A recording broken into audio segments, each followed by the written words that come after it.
আজকে তোমাদের দাদাভাই ট্রলার থেকে মাছ নিয়ে এসছে। হ্যাঁ, তোমাদের দাদাভাই তো ট্রলারে যায়, সেটা তোমরা জানো নিশ্চয়ই। তো তোমাদের দাদাভাই ট্রলার থেকে মাছ নিয়ে এসছে, একেবারে ঘাট থেকে মাছ নিয়ে সোজা আমাদের বাড়ির উঠোনে পুকুর পাড়ে সানের উপর নিয়ে এসে ব্যাগটা রেখে দিয়েছে। চলো কী নিয়ে এসছে দেখো। এই দেখো বন্ধুরা, কত মাছ কাঁকড়া নিয়ে এসছে দেখো। আর এই একটা কত বড় মাছ দেখো বন্ধুরা। আর এদিকে আমি একটা একটা করে মাছ বের করছি। এটা হচ্ছে শঙ্কর মাছ। আরও ভেতরে অনেক মাছ আছে, ভোলা মাছ, চিংড়ি মাছ, নোটে মাছ, কাঁকড়া, আর একটা ইলিশ মাছও ছিল। বেশি ইলিশ মাছ নয়, একটাই ইলিশ মাছ ছিল, কেননা এটা তো অসময়ে, তাই একটাই।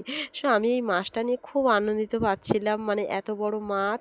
সত্যি বলছি, আমার ব্যাগ ভর্তি মাছ যখনই নিয়ে আসে তখনই আমার খুব আনন্দ হয়, দেখতেও ভালো লাগে আর খেতেও ভালো লাগে।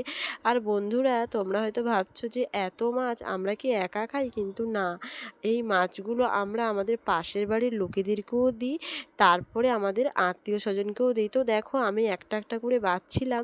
আমার দেরি হচ্ছিল বলে তোমাদের দাদাভাই নিজেই ঢেলে দিল মাছগুলো, দিয়ে নিজে একা একা বেছে নিচ্ছে আলাদা আলাদা করে।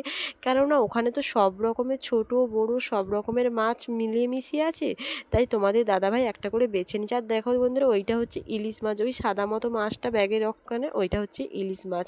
তারপরে আরও এই যে কত মাছ বন্ধুরা, সত্যি বলছি, চোখের সামনে যখন দেখি না পাগলের মতো হয়ে যায় যে এত মাছ, এত কাঁকড়া। আর সব থেকে বড়ো কথা হলো, আমার মাছের থেকে বেশি কাঁকড়াটাই বেশি ভালো লাগে। আর ওই কাঁকড়ার মাছ খেতে সেই লাগে। তারপরে দেখো বন্ধুরা, আমার হাত কেটে গেছে মাছ বাছতে গিয়ে, আমার হাত থেকে রক্ত বেরিয়ে যাচ্ছে।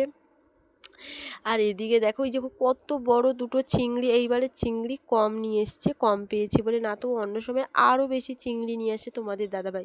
সো দেখো, এখানে কত রকমের মাছ আছে। তোমরা কিন্তু কমেন্টে জানিও এখানে কি কি মাছ আছে। আমি অনেক মাছের নামও জানি না। আর হ্যাঁ, যার যার কাঁকড়া খেতে ভালো লাগে কমেন্টে কিন্তু জানিও। এই দেখো, তোমাদের দাদাভাই কিন্তু কাঁকড়া ধুতে বসে গেছে। সো কাঁকড়াগুলো হচ্ছে, এইগুলোকে বলা হয় সুন্দরী সমুদ্র কাঁকড়া।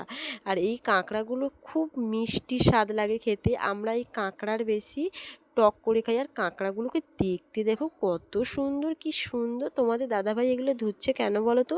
কেননা এদের মধ্যে অনেক কিছু শ্যাওলা ফ্যাওলা থাকে, তাই ও ধুয়ে নিচ্ছে ভালো করে ওটা।